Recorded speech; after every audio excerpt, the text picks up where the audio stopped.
Hi everyone. Hi Scott. Hi, how are you? I'm well. It's great to see you. Cool. Yeah. So if anybody's out there, you don't know me, I'm Scott. I'm the director of online education for Seeking Integrity. That means I oversee our online work groups, among other things. So if you have interest in online work groups, reach out to us. You can email me, Scott at seekingintegrity.com. We got a porn addiction group starting on Saturday. If anybody out there is struggling with porn addiction, give us a reach out to us. You can sign up on our Seeking Integrity website. Tammy's probably popping that in the chat feature right now. I did. Thank you very much. Teamwork. With that said, this is, Tammy and I, we often come up with our topics by what was coming up in the last week for, with the people we talk to and work with. And I'm picking resilience and healthy coping mechanisms. Um, we did tools for sobriety a couple years ago. There's going to be some overlap, but it's been like 2 years anyway. And I'm going to do a little different approach this time. I want to talk about resilience. And this is for not just for addicts, this is for everyone, and not just for addicts, not just for portrayed partners. This is something the whole world probably needs help with. Um, Resilience, psychologically speaking, resilience is an individual's ability to cope with stress and stressors, just life on life's terms. Um, Many people think you're either resilient or not. Um, and that kind of is the case. But addicts tend to be not very resilient. We have one coping mechanism, and one coping mechanism. If you're a porn addict, I'm having a bad day. I know how to escape that. I'm going to go look at porn, something like that. Some of us, it could be food, just be screaming at other people. There is rageaholic is a thing. Um, but those are poor, unhealthy coping mechanisms, and they're not resilience. Um, Resilience, happily, is a tool we can learn. It's not really something we're born with. It's a skill. Um, Healthy people, there are a few of them, I think. I've never met any. They're probably really boring. Um, but healthy people, they learned resilience, in kindergarten. Sometimes I feel like recovery is all the things I should have learned by the time I was about 5, but didn't. So that's kind of what we're doing today. So I want to start us out with 5 essential practices to build resilience. And these come from my friend, Dr. David Fawcett. I'm not going to take credit for these. Um, his first one is do not wait for happiness. So many people, especially addicts in recovery, we feel unworthy of happiness. I'm such a POS. I don't deserve to be happy. I don't deserve to take that fantastic vacation. I don't deserve, or I'll do it after I fix this, this, and this. And we don't allow ourselves to be happy. Um, the first things first, stop it. you know, you deserve to be happy. Everyone deserves to be happy. Um, Addicts, betrayed partners, couples, normies, everyone deserves happiness. So stop waiting for it. Start doing it. Number 2, face challenges directly. This is like my favorite of these, because so many people, especially addicts, what we do not do is face our challenges. We avoid our challenges. We're driving down the road, there's an obstacle, and we either turn around and go back, or we just pull over the side and park and make a nest. And we never move forward. We need to learn how to face our challenges. There's this thing called obstacle immunity. A guy named Joe DeCina, I learned this from him.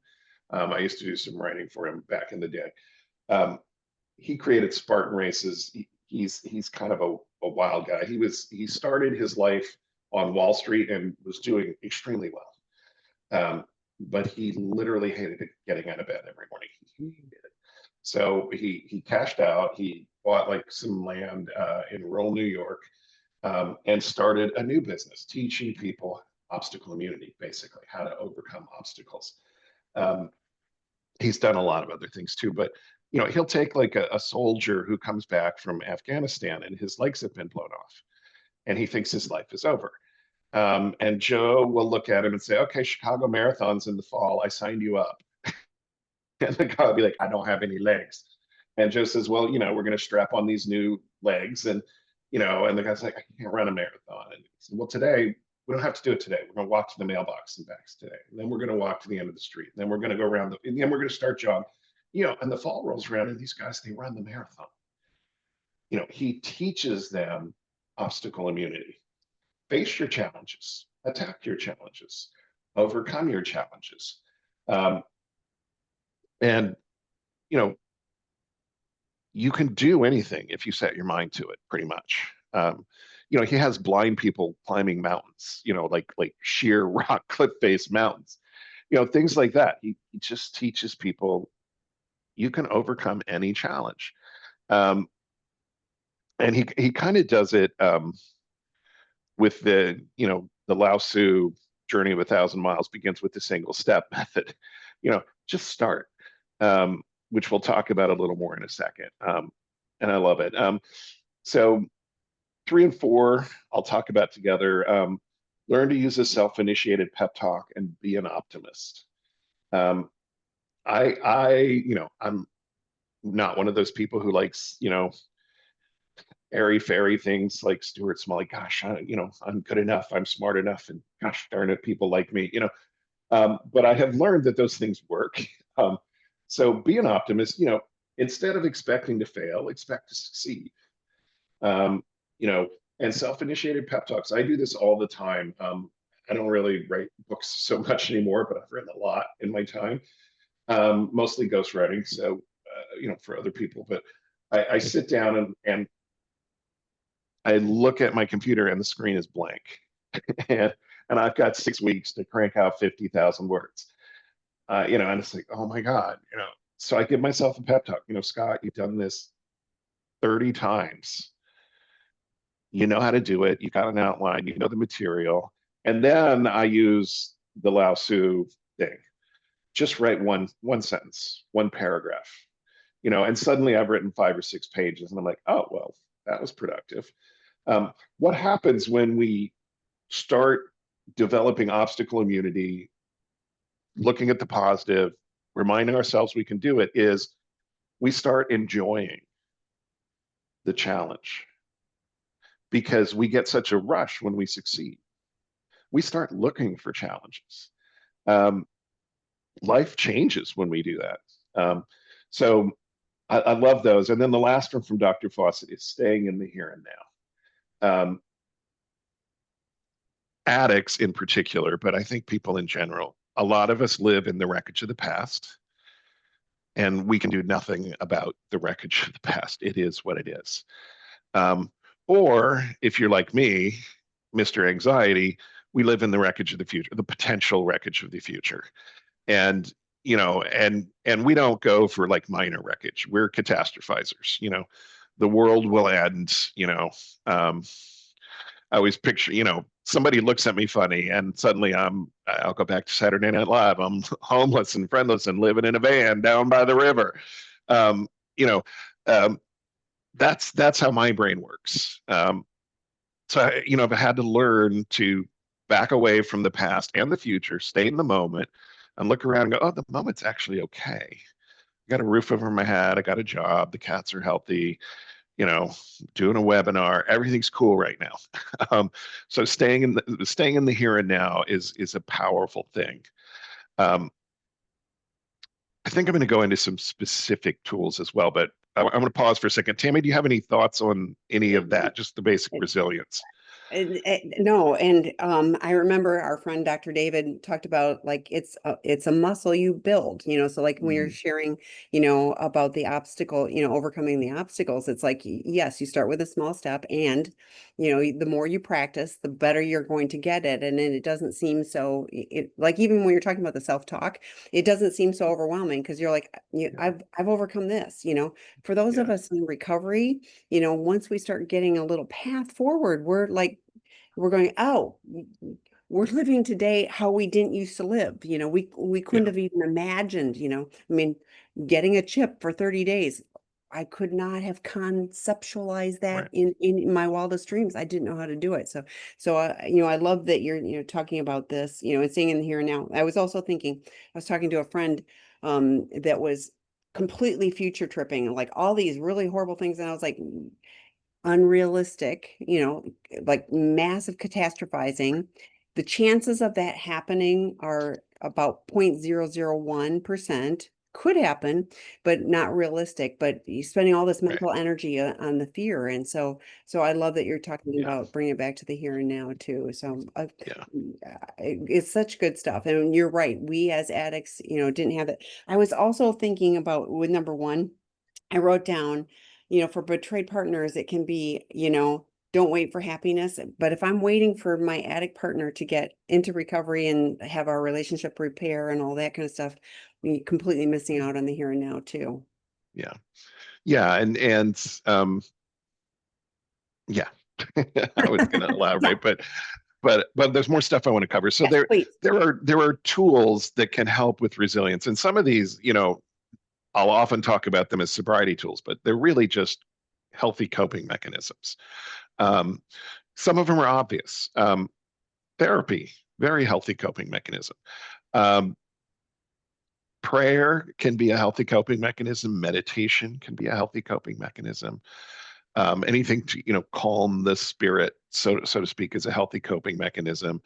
I love certain breathing exercises: 4-7-8 breathing, in for 4, hold for 7, out for 8. Do that 3 times. Your blood pressure actually goes down about 10 points. Don't do it more than about 5 or 6. You get a little dizzy, but in for 4, hold for 7, out for 8. It works. And I've tested myself with the blood pressure monitor, and it works. Um, there's journaling. Journaling is an amazing tool. When I'm worked up, and I tend to journal when I'm worked up and can't figure out why. I'll sit down and I'll start writing, and usually it will come to the surface fairly quickly. Um, and just one little journaling trick: if it's not coming to the surface, if you're really fighting it, um, switch hands and write with Oh, your wow. offhand. And it frees up the brain somehow. I mean, the writing's terrible if you're like me, but it frees up the brain, and whatever it is that I'm trying to get to will come out usually fairly quickly with that. Um, so I think it's the having to focus so much on writing with the wrong hand, it just opens things up. Um, so yeah, written 12, going to 12-step meetings, doing anything with 12-step recovery. Whether you're an addict or a betrayed partner, there are 12-step groups to help betrayed partners, Codependence Anonymous, a few others. Um, those are helpful. Being of service. Um, One of the best things any person can do when we're cranky about our own life is go help somebody else. Go volunteer at the soup kitchen. Go coach, your kid's soccer team, or you know, pick up trash on the side of the street, and don't expect anybody to say that. Just do it. Just be of service. Oh my God, it's so helpful. Um, so um, some other ones. I'm going to stick a well. Halt. Tami uses this tool too. I know hers is. I think yours is Halts with halts. stress. Halt. Yeah, yeah. From Mine stress. is halt. The standard version of halt is HALT: hungry, angry, lonely, tired. Tammy's is hungry, angry, lonely, tired, stressed. Mine is hungry, angry, anxious, lonely, tired. Um, but it's just a little stop, do a self check. What is it that's got me off? Am I hungry? Did I eat today? Oh, I missed breakfast. Okay, I think I'll go have this quick sandwich or something. Angry, maybe I need to talk to somebody. Lonely, talk to somebody. Anxious, talk to somebody. Tired, take a cat nap. I used to use the term disco nap, and Tammy probably knows what that is. But the younger guys in my work groups, they'd be like, "What's a disco nap?" I was like, "Oh my god!" So they just never had discos. Anyway, so cat nap. Um, this stuff helps. It's like once we know what the problem is, oh, I can address it. I didn't eat. Okay, well, have a sandwich, and I feel better. Um, you know, um, the 3 second rule. Now, this is a sex addiction specific tool, but I find it works on everything. Um, the sex addiction version is second number one.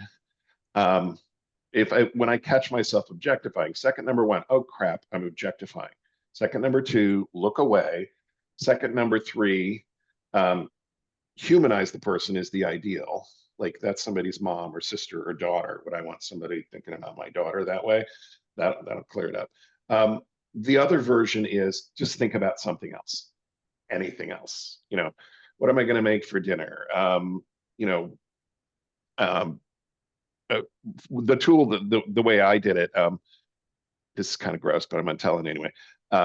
When I was little, I was probably, 10 and my sister was probably 12. Um, we had our great Aunt Frances, and she was like a great, great aunt. She was in her mid 90s. She was ancient. She was about 4 foot nothing. Like I was taller than her. Um, so we'd pick her up to go to lunch or something, and we'd be sitting in the back seat of the car, and it'd be like me and Aunt Frances and my sister. So this little tiny thing in the middle, and she pretty much lived on cabbage and coffee at that point in her life. Um, and we'd be driving, and she'd go like that silent laughter, and we knew to dive for the windows and roll the windows down because Aunt Frances had the nastiest cabbage farts, and and then she would say, "Better out than in," and I'd be like, we'd all, and that was my go-to for changing my thought process, because it was so funny and so gross. I mean, um, it worked. I mean, it would stop me from objectifying, and I find that similar actions on my part will stop me from obsessing about whatever, or being, like if I have a resentment or a little anger about something with somebody, it's just like, okay, I can sit there and stew in my misery, or I can break my chain of thought. And the 3 second rule breaks my chain of thought. We just change the channel basically. So I love that as a healthy coping mechanism. Just don't ruminate on the crap. Um, you know, um, the last one I want to talk about, and this is my favorite, and I've talked about it before ad nauseum. I'm going to talk about it again. Is gratitude. Um, First of all, gratitude's a wonderful grounding tool. It brings you into the moment. It reminds you of things that are good in life. But again, I'm not airy fairy. People told me I need to do a gratitude list, and I was like, I'm not doing that. But I'm a science guy, and I read academic journals because I find them interesting. Uh, I'm that guy. And somewhere in recovery, I popped open some journal, some psychology journal, and there was an article in it by this woman that at the time nobody knew who she was. Her name was and still is Brene Brown. But at the time, she was just an academic in a publish or perish world. And she had to, do some research and publish, for tenure. So she had gathered her grad students around, and what she wanted to research was, why are some people just happy all the time, no matter what, and other people are just completely negative all the time, no matter what. So, I mean, great thing to research, interesting. Um, so she and her grad students, they put together huge questionnaires. It's like 356 questions, something like that. And they interviewed over 10,000 people. It's a massive study. Young, old, black, white, gay, straight, rich, poor, healthy. I mean, well-conducted study. Massive amount of data. They gathered it all up, and they found one difference between happy people and unhappy people. Happy people are grateful for what they have. It doesn't matter what they have. It doesn't matter what they don't have. They're grateful for what they have, whatever it is. That's the difference between happiness and unhappiness. Now, this was kind of shocking for the world of psychology. It's like, what, really? Psychologists have been trying to help people get happy for many, many decades. So people started researching gratitude, and we found out all kinds of things about gratitude. Not only are grateful people happier, and that's been confirmed in multiple studies now, they live longer. They have better relationships. They make more money. They recover from a common cold faster. Um, they're more likely to survive a natural disaster. I have no idea what the connection is, but somebody did research. I don't know that that one's been confirmed. Not the easiest thing to study because you've got to wait for a natural disaster. But the big piece of research, and the one that I really like, is grateful people are more likely to get sober and stay sober from an Mm, addiction. And the numbers aren't even close on that. wow. Gratitude is actually a very powerful tool. It's a powerful tool of recovery. It's also a powerful tool in grief. It's a powerful tool in life, I think. I do a gratitude list every day. I do 10 items. Um, the first item on my gratitude list is the same every single day. I'm grateful to be sober and in recovery. It's a reminder I'm an addict. I'm staying sober today. If I don't stay sober, things go to really fast. So I list that first. The next 9 items have to be different today than they were yesterday, because I do not want this to be an exercise in memorization. I want to actually take a few minutes, ground myself in the day, and figure out what is good about today. And then my third rule, as a shame-based person, most addicts are, um, I have to say something nice about myself or something I'm grateful for about myself. Oh, I'm a good communicator, or I have a good sense of humor, or just remind myself that I'm not the horrible person that my brain sometimes wants me to think I am. Of all the tools I gave you, I think gratitude is the most powerful. Um, it's the one I use every day.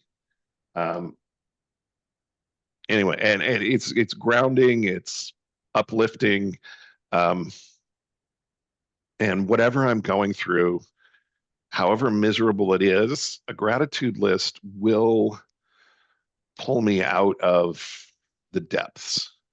After my father died, um, I was still sad, but my mother and my sister, one of the grief stages is anger, and they were both smack dab in the middle of anger.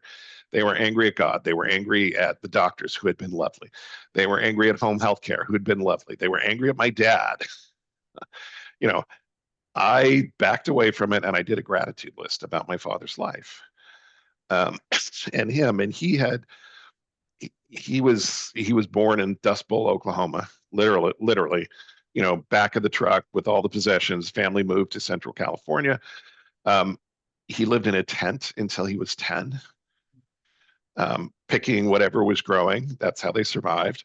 By the end of his life, he was a lawyer and a judge and a world traveler, and had hiked the Grand Canyon and the Allegheny Trail, and was a good dad. And what a life. And I was able to find gratitude that he'd had this amazing life. Um, and it helped. It didn't pull me out of my sadness, um, but it did help me avoid the anger.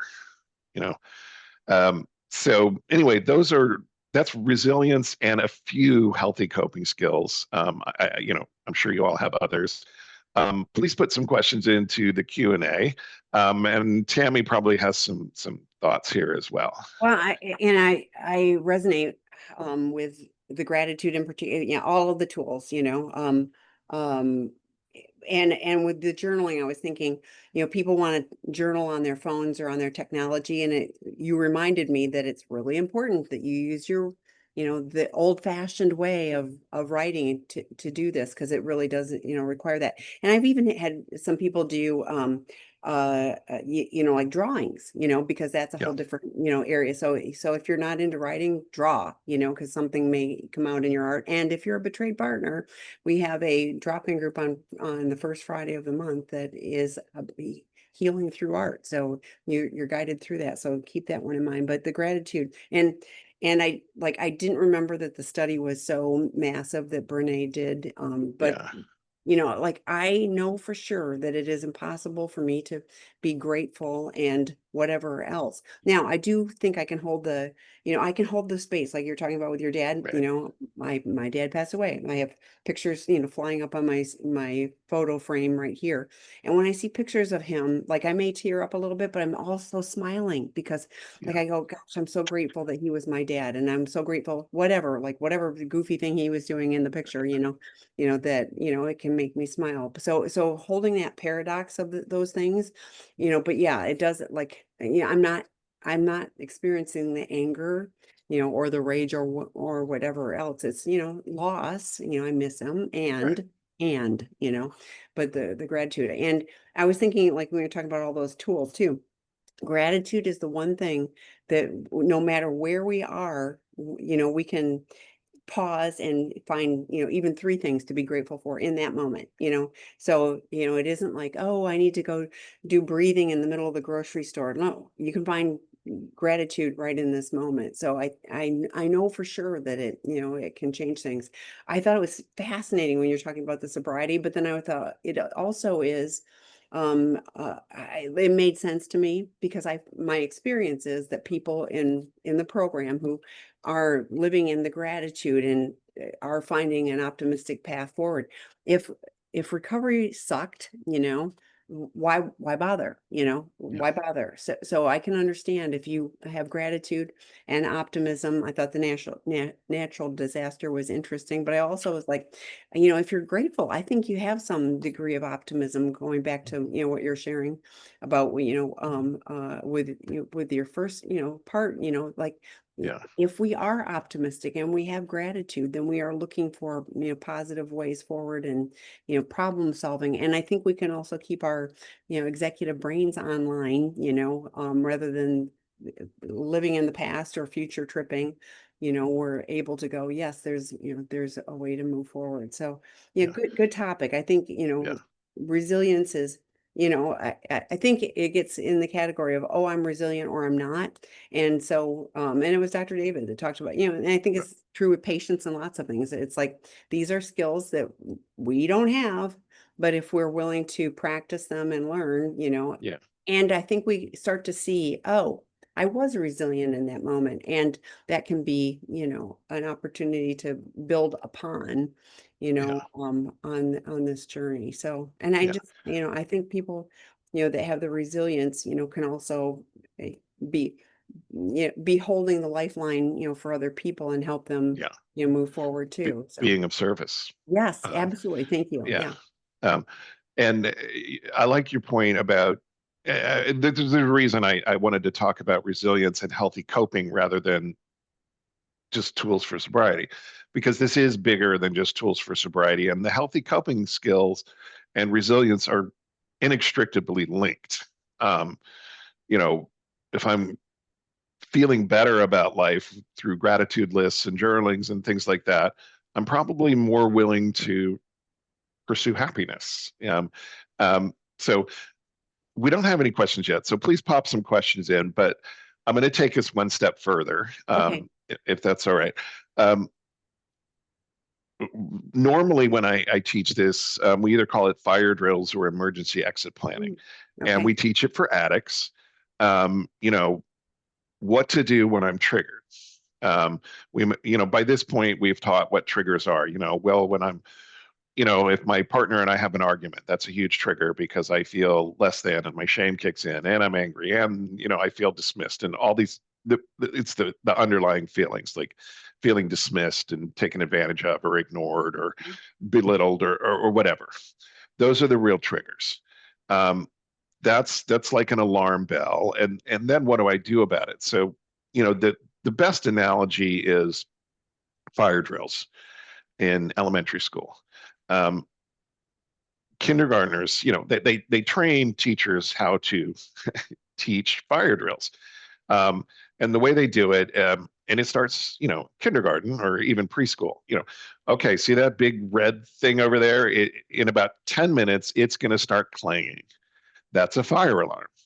Okay, when it clangs, there's no fire. Nobody worry about that. We're just practicing. I'm going to stand here by the door. I'm going to face in, and you all are going to line up and we're going to count 1, 2, 3, 4, 5, 6, 7, 8, 9, okay, 23, we're all here. Okay, I'm going to turn around. The first child is going to put their hand on my hip, and then each child is going to put their hand on the shoulder in front of them. And we're going to slowly and quietly file down the hall, and we're going to go outside, and then we're going to line up. I'm going to turn around. We're going to count again to make sure everybody's out. That's how we're going to do this. 10 minutes later, clink, clink, clink, clink, they practice it. You know, like a week later, they say, oh, we're going to have another fire drill in an hour or two. Not sure when it's going to be, but we're going to have one. Don't worry. It's just, and they practice it again. They do that and then they do it on a day when they don't announce it. Oh my God, clang, clang, clang, clang, clang. And the teachers are trained to say, even if there is a fire, there's no fire. Everybody stay calm. We all know, and they do it. And I don't know if you've ever been around a room full of kindergartners, but it's like herding cats. I mean, it's impossible. And yet, this works and works in every school and across the country. They all do it. They all do it the same way. It's like alarm signal. Here are the steps I take. And then we practice the steps. And we do it enough that it's easy. So if there is a real fire, we're all safe. So we do that with our crisis moments too. Oh, my big crisis is I'm feeling unsafe in my relationship, and I'm wondering if he's cheating on me again. Oh crap. How am I going to handle this? This is my crisis, and I'm either going to lose my nut or I'm going to approach the situation calmly. So I know my alarm signal. Oh, I'm not trusting him. What are my steps I can take? Well, first, I'm going to call my support group friends. I'm going to talk about it with them. I'm going to let them talk me off the ledge, calm me down, and then I'm going to approach, my partner and say, I'm feeling unsafe right now. This is why. Can we have a conversation? And then I'm going to practice it. And I'm going to practice it when I'm not in crisis. The same thing we do with kindergartners and fire drills. There is no fire. Let's practice now. For addicts, it's the same way. Oh my God, I want to use porn. What I'm going to do? I'm going to call my 12-step sponsor. I'm going to text my therapist. Right away. I'm going to talk to somebody about it. We're going to get talked off the ledge, and then I'm going to go journal, or I'm going to go to a 12-step meeting. And I practice these things when I'm not triggered, just like a fire alarm.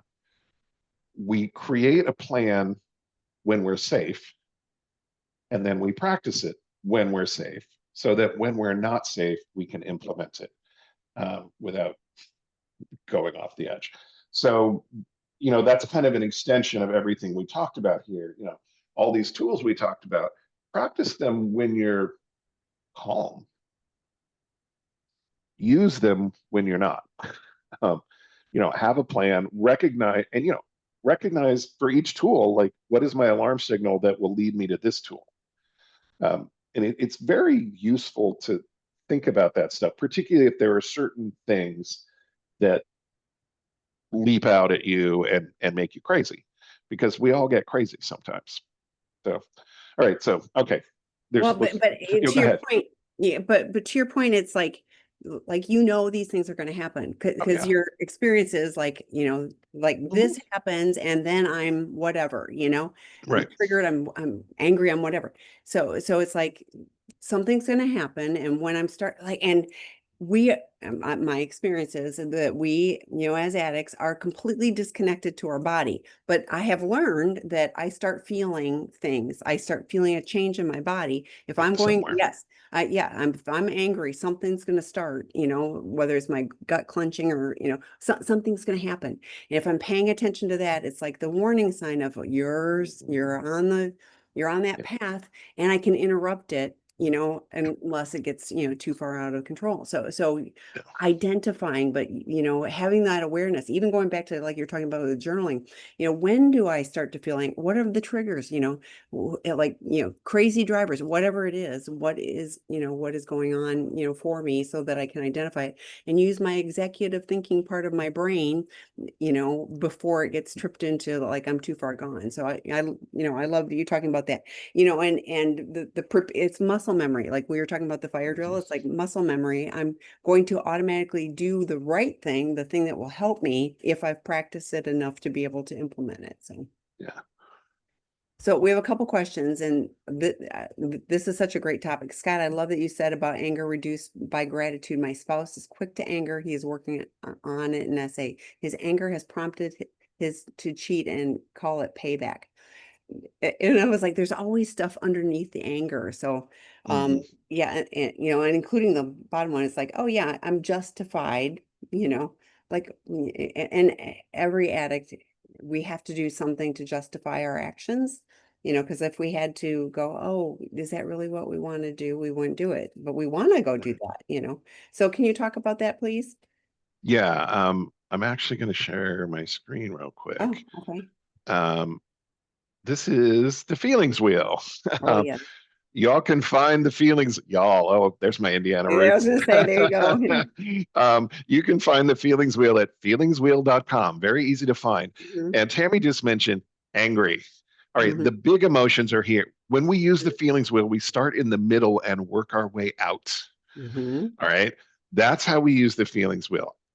Most of us, even addicts who are so incredibly detached from our emotions, we can get to angry, afraid, I feel bad. Okay, well, that's not specific, but we can work our way out and get to I'm overwhelmed and rushed. Oh, okay. That makes sense. Angry, angry is a huge emotion. Um, it's useful in that it tells us I'm feeling something under the anger, you know. So, oh, I'm feeling humiliated. And then I can work out disrespected and ridiculed. And I'm also a little resentful. Um, and I just feel annoyed and you know, but mostly I feel disrespected and ridiculed. Okay, well now I know what I'm angry about. And I can think, why do I feel disrespected and ridiculed? Oh, well, so and so said this, and they said it to that person who's important to me. And suddenly I feel like a 5-year old who got caught with his hand in the cookie jar, um, or eating dog food, or, what, I'm taken all the way back to my childhood. I'm hurt. And then what happens to go back to our question here, I'll stop share, um, is, you know, I'll lash out, you know, even though I'm feeling disrespected, humiliated, um, I that leads me to anger. My reactive emotion is anger, and anger causes people to lash out. All of these big emotions, they rarely address the underlying emotion.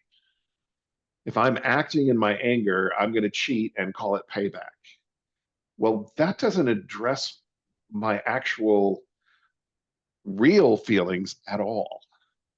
You know, I'm addressing my reaction to my real feelings, but I'm never addressing the real feelings. Sideways anger is a term a lot of people get. It's like I'm angry at Fred and I'm screaming at my kids, you know, or I'm angry at my kids and I'm screaming at my wife, or I'm angry at my boss and, I'm cheating, I'm looking at porn, I'm going to a prostitute. Um, and I'm convincing myself that I deserve this, they deserve this, um, and never does my actual emotion get dealt with. And those outer layer emotions, um, that just to be clear, feelings are neither right nor wrong. They're information. Feelings tell us we need something, or that a need just got met. If I'm feeling joyful and it's like, well, oh, my boss patted me on the back in front of the entire company. I'm feeling validated. I'm feeling, a need got met.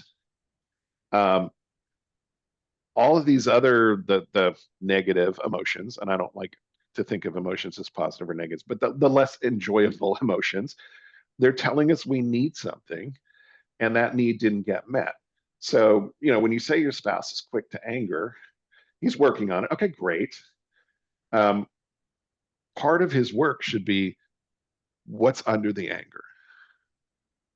And if I can work my way out the feelings wheel and figure out what am I really feeling, then I can look at it and say, I'm feeling ridiculed and humiliated. Okay, I need, because this happened. Okay, well, maybe I need to go talk to the person who said that and did that and find out, what's really going on and, you know, resolve the situation. Um, that's the healthy way to do it. That's a healthy coping mechanism.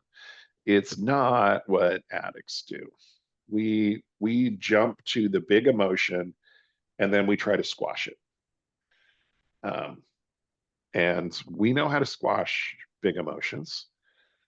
We numb ourselves, we numb out. This is the crux of addiction.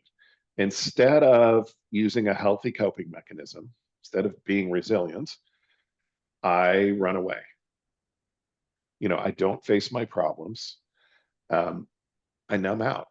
I turn to a substance or a behavior because I know what happens when I drink a 12 pack. I know what happens. I go numb. I don't give a shit anymore.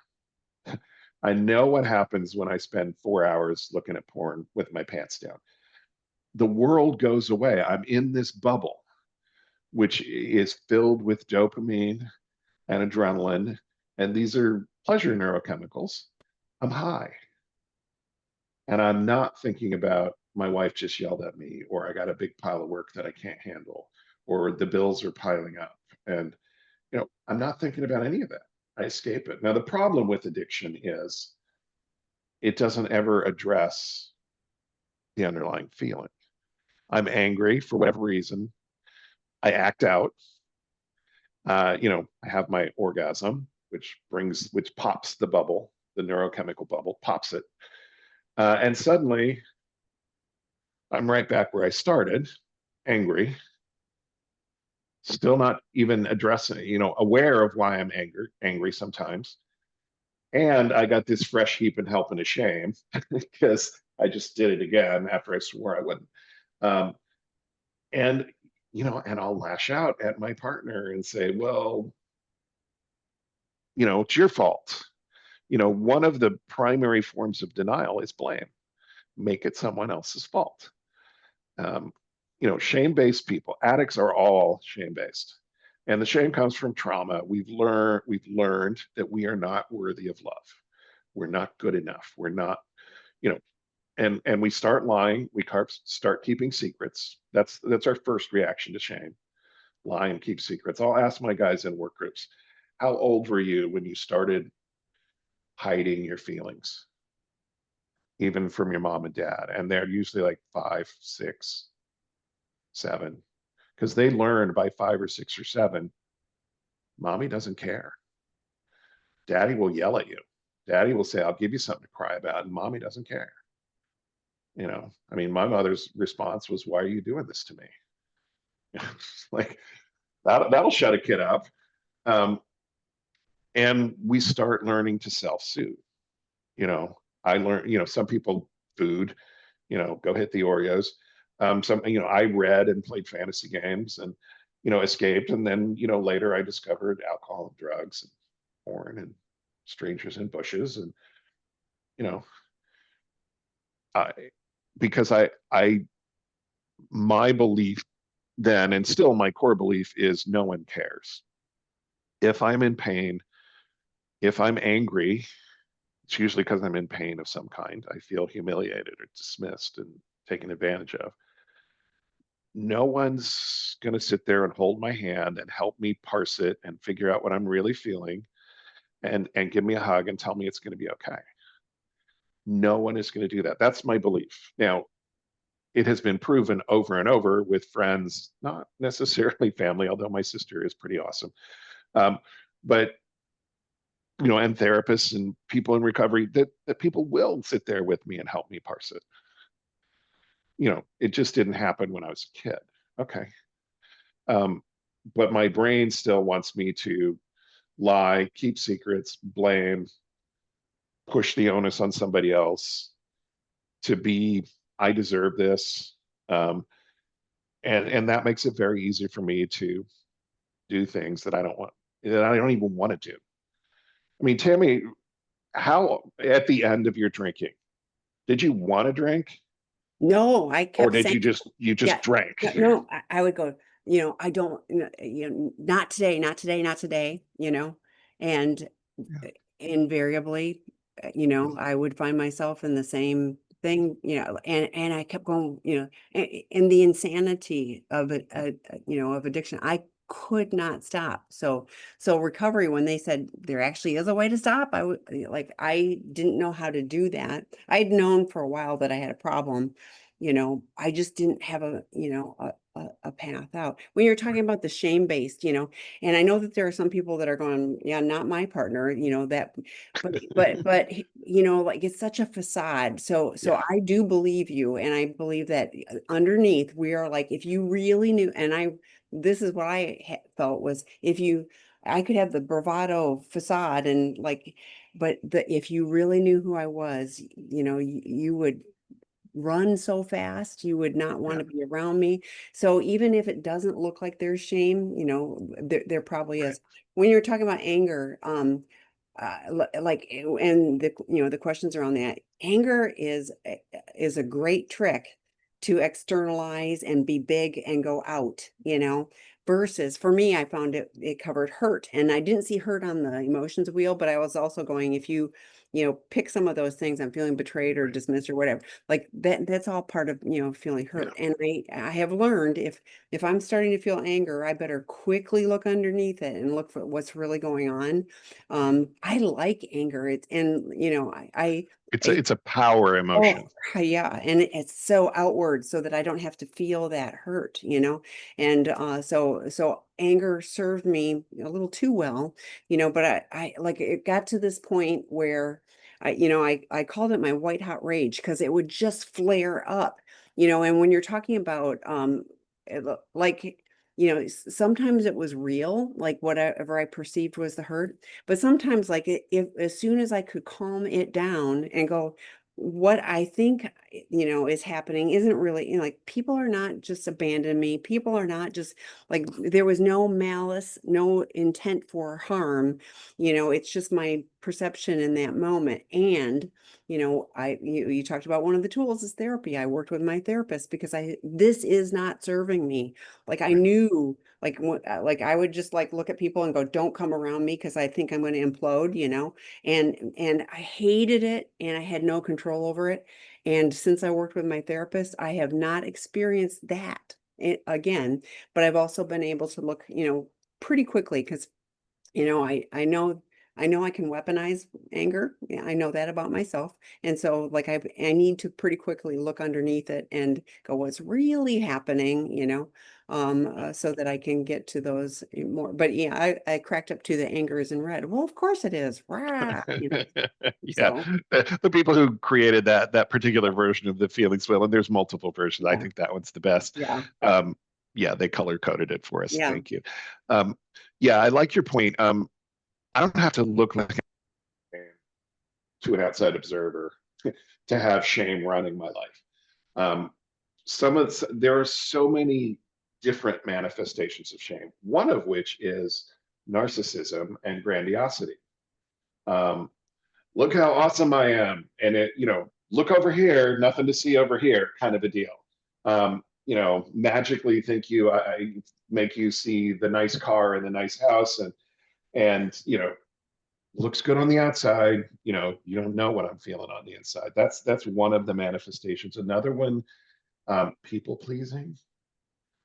People pleasing. I call people pleasers masks. I tell them I put on my mask when I'm with Tammy so that Tammy will like me. I take that mask off. I put on a different mask when I'm with my friends who like to go to ball games. I take that mask off. I put on a different mask when I'm at home with my partner and my kids. I have a half a dozen different masks that I wear, and each mask is very well liked, because I'm a people pleaser. I will be whoever you want me to be, I will say whoever I think you want me to be, and I will say whatever I think you want me to say. Um, and my masks, they get a need met, the need for validation. Um, my masks get that need met. They get validated, but it's my mask that gets validated. It's not me. And you And always know that. Like right, our deep self knows that we still are not accepted for who we are because it's still that mask, that facade. right. Yeah, everybody likes my mask. Nobody even knows who I am, including me. This is one of the things. Like, addicts were like, I don't know who I am. Well, if you don't know who you are, you're never yourself, and you can't get validated. This is the hole in the soul. You know, it's a bucket, and I keep trying to fill it with alcohol or drugs or sex or this secondary validation from, and this bucket, and I keep pouring things in there, but the bucket leaks, and the leak is my shame. All of my little shame beliefs. I'm not good enough. I'm unlovable. I'm unworthy. Everything that goes in that bucket just leaks right out the bottom. And I always feel empty. We call it the hole in the soul. Um, I have to repair this leaky bucket. I have to go back and say, what am I feeling shame about? I have to go back and do the childhood trauma work. And I have to learn to manage my emotions in the present in ways that are healthier. I need some, that's where resilience and healthy coping mechanisms come in. But as I realized, oh, that thing that happened to me, the fact that my mother was unable to sit with any pain from anyone else poked a hole in my bucket, but not my fault. I was 5, or how, and I can slowly repair that hole, and then I can work on the next hole, and suddenly, or eventually, the bucket stops leaking. And I start to get some self-esteem. The bucket fills up, and then I don't need to, the shame doesn't hit me as hard, so I don't get as narcissistic. I don't get as self-centered. I don't get as rageful. Rage is a manifestation of shame. Um, all of that stuff, it doesn't hit me as hard. And that's second level recovery. First level, we always talk about this. First level recovery, stop the behavior, break through the denial, create a plan for day-to-day sobriety. Okay. That's what we do in treatment. Basically, that's what we work on. And that's about it. We uncover the deeper issues that need work later. Um, and that's repairing the bucket. So yeah. Yeah, and you're talking about your mom in particular, and I appreciate your vulnerability. And you're talking about age 5, and I'm going like, I bet even as an Oh, infant, like, before. Yeah. yeah, yeah, yeah. And but I hear that you have compassion, that's about her, Mhm. so you have compassion for yourself, but also can, like, y- who knows, all the stuff that she grew up with. Like none of the stuff happens in a vacuum. And Right. kind of to the point, the next one is there a narcissistic emotional immaturity present in son too. Mhm. Definitely childhood trauma he doesn't acknowledge or interest. Yeah. Yeah. And for an addict to stay sober long term, we really do need to do this second level work. Um, Otherwise, we end up being what we sometimes call a dry drunk. It's like I'm not drinking, but I'm still a jerk, Yeah. and ew, you know. So yeah. Well, but also, I learned pretty early on, that we talk about the promises of the 12 steps. Good things can happen if we're willing to do the work, and I think the worst position to be in is abstinent and not in recovery because you don't have any of the benefits of all the recovery tools. The Right. promises don't come true, and you don't have your maladaptive coping mechanism to fall back on. So you're living Right. in, the Yeah. worst possible, place, and that's not Yeah. that's I think why a lot of people, don't stay Yeah. in recovery or stay on a recovery path because they haven't been willing to do the work. Yeah. Early recovery is the hardest part of recovery, like 30, 60, 90 days. Because I've been self-medicating for decades, at least in my case, suddenly we take my medicine away and now I have to face life and I don't know how to do it. I have no skills. So people in early recovery can be really difficult to live with sometimes. As they develop tools, things get better, but it takes a while.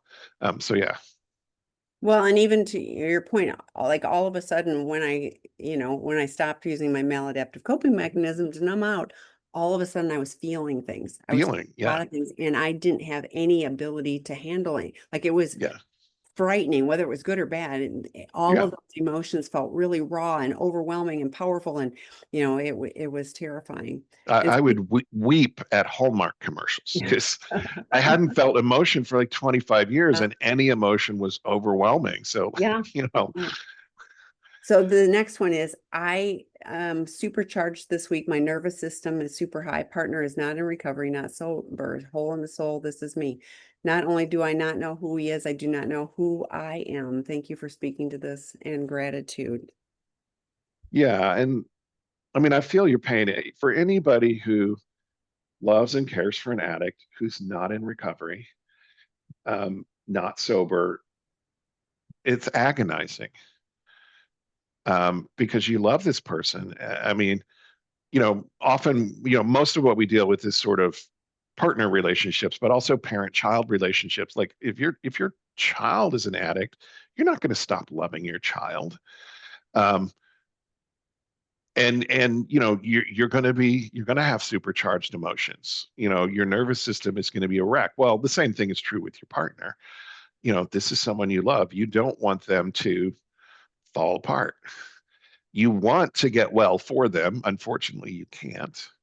Um, you might even blame yourself for their choices, which is no, just don't, please. Nothing you did or didn't do caused your partner's addiction. And he's the only one, I'm doing male, female, sorry. He's the only, oh, you said he. So he's the only one who can get well for himself. He's the only one who can get him well. That said, and I'll let Tami address this, so many things you can do to get support for yourself. And sometimes betrayed partners think, well, why should I reach out for support? I'm not the addict. And you're right, you're not the addict. You deserve support. You deserve it because you are impacted by the addiction. So, yeah. Tami, thoughts? Well, yeah, I often use the analogy of like if you're in a major car accident, you weren't driving, Right. you're just a passenger. Guess what? You're still going to the emergency room. You're still going to get Mm-hmm. care.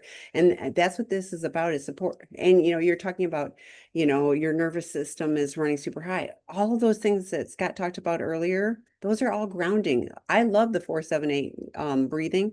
And it was my husband, has seen a cardiologist, and I'm sitting there in the waiting room. And guess what? The 478 breathing is listed. It's good for your heart. It's good for your system. The Navy SEALs use 478 breathing. I was like, well, if they're using it, I want to too. No, it worked, like all of those things. I live in Arizona, I'm sitting here with sandals. So, but if I take my shoes off, like I pay it, I do this often. I just put my Mm-hmm. feet on the ground and I pay attention. That's Yeah. grounding for me because guess what? Then I'm not focused on all of this other stuff. I mean, but there are so many things to do that, that can help you regulate regardless of what he's doing. I did put in the chat the boundaries work group, Debbie McCrae, I call her the queen of healthy boundaries. She knows how to work on boundaries. And guess what? The biggest one is internal boundaries. It's not about the other person. And it's never about the other. It's not about control or punishment. It's about, I need to take care of me. And in order to do that, this is what I'm going to do. Not, I'm going to make you do. I am not successful in making anybody do anything. I can work on me. I can Yeah. take care of my actions and my reactions. But yeah, yeah, I can have a brick wall, impaled on my face, by trying to, make somebody else do anything. And if my happiness, going back to what Scott was talking about earlier, if my happiness or uh, even my serenity, my ability to regulate is based on another person, I stand no chance. I have got to regulate myself and then I can deal with the rest of the world. So I would really encourage you to lean into the things and rather than Debbie Allen, a different Debbie, did a webinar in June of 2023 on a 3-circle plan for partners. And one of the things was, if your inner circle may need to have, if you're focused on the addict, that may be unhelpful for you, and that may be a line you don't want to cross. So I think a lot of it is, where am I going to focus? I'm going to focus on taking care of me. You know, I said earlier to somebody today, no addict changes until the pain of change is less than the pain of staying the same. So, if your addict partner is still, it's still not facing negative enough consequence, yes, you can be unhappy and mad and all those things. Guess what? Your addict partner is used to it. It's, it's like use the Charlie Brown, wah, wah, wah, wah. Yeah. And it's not being dismissive, I'm just saying that can be tuned out, because I need to hang on to my addiction. So, Yeah. okay. And then the last one meant childhood trauma. He doesn't understand the impact of, and like you were talking about, that's higher order stuff. Like, Right. stop the problematic behaviors and then address the underlying issues. And I say that all the time, like that, Yes. we did a webinar on what real recovery is. Takes 2 to 5 years if you're doing the work. So this is Yeah. not stuff that is magically going to change in the first 30 days, so like it takes time. But Yeah. if we're doing the work, we start to see the shifts and changes in how we show up. So thank you. That was a great Thank topic. you. Yeah. Yeah.